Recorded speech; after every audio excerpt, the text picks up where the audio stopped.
Praise the Lord. ஆண்டவராகிய இயேசு கிறிஸ்து நாமத்திலே உங்களை வாழ்த்துகிறேன். தேவனுடைய பிரசன்னமும் இரக்கம் உங்களோடு இருப்பதாக. அருமையான சங்கீதம் 52 சங்கீதம் 8 வசனம், நானும் கர்த்தருடைய ஆலயத்திலே பச்சையான ஒளிவர்த்தி போல இருப்பேன். கீழே சொல்லு, கர்த்தாவே உங்களுடைய கிருபையை என்றென்றைக்கு நம்பி இருப்பேன். உங்களுடைய கிருபை மாத்திரத்தை என் வாழ்க்கையில இருந்தா போதும். உங்களுடைய கிருபையை என்றைக்கு நம்பி இருப்பேன். ஏசாயா 54 சொல்வார், மலைகள் விலகினாலும் பர்வதங்கள் இருந்தாலும் என் கிருபை உங்களை விட்டு விலகாது.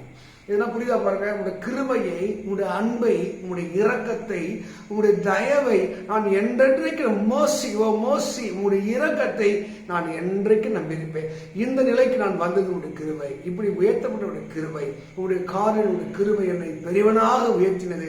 பாருங்க, இந்த பக்தன் ரொம்ப அழகா உங்களுடைய கிருபை கர்த்தாவே நான் என்றென்றைக்கும் நம்பி இருக்கிறேன். நிறைய பேர் கொஞ்சம் வளர்ந்த உடனே வாழ காட்ட ஆரம்பிச்சிருவான். கொஞ்சம் வளர்ந்த உடனே அவனுடைய சுபாவம் வர ஆரம்பிச்சிடும். அதுக்குதான் உபாக புத்தகத்திலே ஆண்டவர் 8:17 சொல்கிறார், இது என் கைபலன் என் சாமர்த்தி என்று சொல்லாதபடி எச்சரிக்காரு. என் திறமை, என் அறிவு, என் புத்தி, நான் என் கையை கொண்டு நான் உழைக்கிறேன் அப்படின்னா நீ சொல்லாத, என்றால் இது என்றென்றைக்கும் நாம் நம்பியிருக்கிற ஒரு கிருபை. சங்கீதம் 119 நீங்க 56 படிக்கும் போது, கர்த்தாவே ஒரு கற்பனைகளை கை கொண்டபடியாலே இது எனக்கு கிடைத்தது. நீங்க பெற்ற எல்லா ஆசீர்வாதமும் இது எங்களால் உண்டானதல்ல, இந்த தேவனுடைய ஈவு. இன்னைக்கு அநேகர் வாழ்க்கை ஆசீர்வாதம் நின்று போனதுக்கு, வளர்ச்சி நின்று போனதுக்கு என்ன காரணம்? அவர்கள் ஒரு நாள் ஆன பிறகு, ஒரு காலம் ஆன பிறகு தன் சுய பலத்திலே தான் வாழ்வதாகவும், தன் அறிவிலே திறமையிலே வாழ்வதாகவும் அந்த கிருபையை மறந்து போகிறார்கள். தாவீதுக்கு அறிந்த நிச்சயமான கிருபை, உங்களுக்கு அறிந்த கிருபை மாறா. தேவனை அழைத்த அழைப்பும் கிருபை வரங்களும் மாறாது. வாழ்க்கையில் நீங்கள் வெற்றி பெற வேண்டும் என்றால், ஜெயத்தை பெற வேண்டும் என்றால், கர்த்தாவே என்றைக்கு ஒரு கிருபையை நான் நம்பி இருக்கிறேன். உங்க கிருபை எடுபட்டா, உங்க வல்லமை எடுபட்டா நான் ஒண்ணுமில்லப்பா. ஒவ்வொரு நாளும் தேவாக்கள் நீங்க சொல்ல வேண்டும்.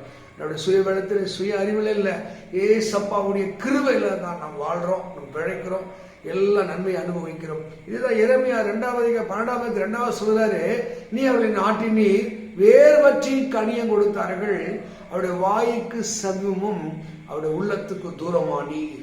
அவங்க ஆண்டவர் நாட்டினார், வேர் பெற்றாங்க, நல்லா செழித்து கனியம் கொடுத்தாங்க. அப்புறம் பார்த்தீங்கன்னா வெளியே சும்மா ஆண்டவரே சோத்திரம் சோத்திரம் சொல்றாங்க. ஆனா அவனுடைய இதயமோ தேவனுக்கு தூரமா இருக்கிறது. சாக்கிறது. நம்ம ஆண்டவர் அழைத்த அழைப்ப கிருபை ஒரு நாளும் மறக்கக்கூட. மக்களே, வசனம் என்ன சொல்லுது? உங்களுடைய கிருபைய நான் என்றென்றைக்கும் நம்பி இருப்பேன். உங்க கிருபையிலனா ஒண்ணும் இல்லை, உங்க இறக்கலாம் ஒண்ணும் இல்லை, உங்க தயவிலனா ஒண்ணும் இல்லை. நீங்க பாட்டு பாடுறது இல்லைங்க, எப்போதும் தேவனுடைய இறக்கம், அப்பா உங்களுடைய இறக்கம், உங்களுடைய இறக்கம், உங்களுடைய தயவு. அதனால்தான் விரும்புகிறோம் அல்ல, ஓடுகிறனாலும் அல்ல, இறங்குற தேவனாலே. தெய்வம் உங்களுக்கு இறங்க ஆரம்பிச்சிட்டா, கிரியை செய்ய ஆரம்பிச்சிட்டா, ஒரு மனுஷன் உங்களை ஆசை தடுக்க முடியும். மக்களை, ஒருவேளை உங்க வெற்றி மேல, உங்களுடைய நன்மை மேல, உங்களுடைய மேன்மையான அந்த அதிசயத்து மேல எண்ணம் போயிருந்தா, தயவு செய்து நீ சொல்லுங்க, அப்பா என்றென்றைக்கும் ஒரு கிருபை நம்பி இருப்பப்பா, என்னை நம்புங்க என்று சொல்லி நீ தாழ்த்தும் போது, ஒப்பு கொடுக்கும் போது, நீங்கள் தேவனுடைய ஆலயத்திலே பச்சையான ஒளிய மலர் போல இருப்பீங்க. சபைக்குள்ளே எப்போதும் கனி கொடுப்பீங்க. நிறைய பேர் சபை கனி கொடுக்குறாங்க, பாடுறாங்க, ஜெபிக்கிறாங்க, சாட்சியாக திடீர்னு காணாம போயிடுறாங்க. அவங்க சாட்சி காணணும். ஏன் தெரியுமா? அவங்க கிருபையிலேருந்து விழுகிறாங்க, இரக்கத்திலேருந்து விழுறாங்க, அவருடைய அன்புல இருந்து விழுறாங்க.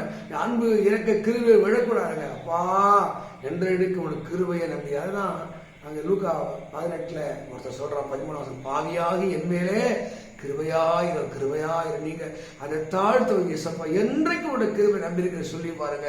உங்க ஆசீர்வாத சம்பத்து ஒரு நாள் குறையாது. நீங்க பச்சையான ஒளி வரத்தை போல மகிமையானவா இருப்பீங்க. இந்த வசனத்தின்படி தேவன் உங்களை ஆசீர்வதிப்பாராக. God bless you. God bless you.